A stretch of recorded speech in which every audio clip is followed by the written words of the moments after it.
Meiose. A meiose é a divisão celular que ocorre na formação dos gametas, reduzindo o número de cromossomos de uma espécie pela metade. Assim, uma célula-mãe diploide origina 4 células filhas haploides. O processo ocorre por meio de 2 etapas de divisões celulares sucessivas, dando origem a 4 células. Meiose 1. Etapa reducional, pois o número de cromossomos é reduzido pela metade. Meiose 2. Etapa equacional. O número de cromossomos das células que se dividem mantém-se o mesmo nas células que se formam. A meiose ocorre quando a célula entra em fase de reprodução, sendo o processo essencial para a formação de gametas, esporos e nas divisões do zigoto. Iremos falar agora sobre as fases da meiose. Meiose 1. Na interface, os cromossomos são finos e compridos. Ocorre a duplicação do DNA e dos cromossomos, formando assim as cromátides. Após a duplicação, inicia-se a divisão celular. Prófise 1. A prófise 1 é uma fase bastante complexa, sendo dividida em 5 subfases consecutivas. Leptóteno. Cada cromossomo é formado por 2 cromátides. Pode-se notar a presença de pequenas condensações. Zigótono. Inicia-se o emparelhamento dos cromossomos homólogos, denominado de sinapse, que se completa no paquíteno. Paquíteno. Cada par de cromossomos homólogos possui 4 cromátides, constituindo uma bivalente, formada por cromátides irmãs, as que se originam de um mesmo cromossomo, e as cromátides homólogas, as que se originam de cromossomos homólogos. Essas podem sofrer uma ruptura na mesma altura, e os 2 pedaços podem trocar de lugar, realizando uma permutuação.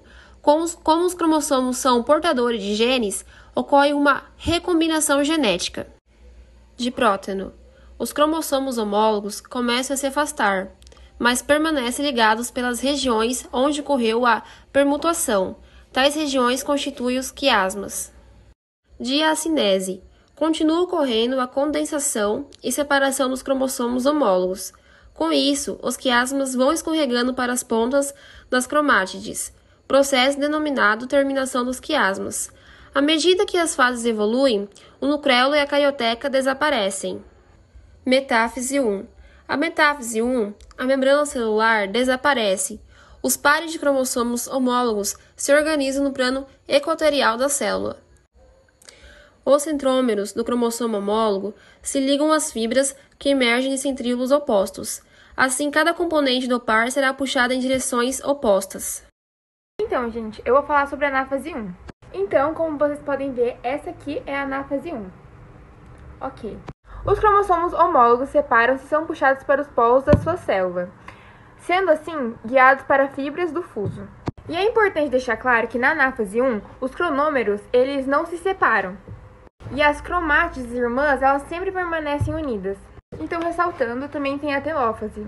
A telófase é essa aqui, que no caso é essa aqui, como vocês podem ver na imagem. Ela é a última fase da primeira divisão da meiose. Nessa fase, os 2 conjuntos de haploides de cromossomos, eles geralmente se agrupam nos polos opostos da célula. Tipo, ficando mais finos e longos, sabe? Então, meio que seria isso. E por fim, tem a meiose 2, que seria essa aqui que eu tô mostrando de fundo. A meiose 2, ela se assemelha muito com a mitose. Sendo assim, ela é considerada uma divisão equacional, pois o número de cromossomos aparece igual. Então, ela é meio que isso. É a prófase 2.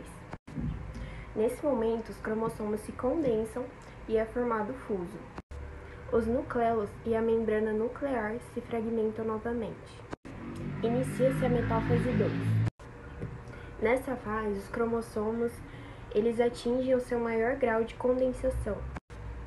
Eles se prendem às fibras do fuso pelos centrômetros e aliam-se no plano equatorial da célula.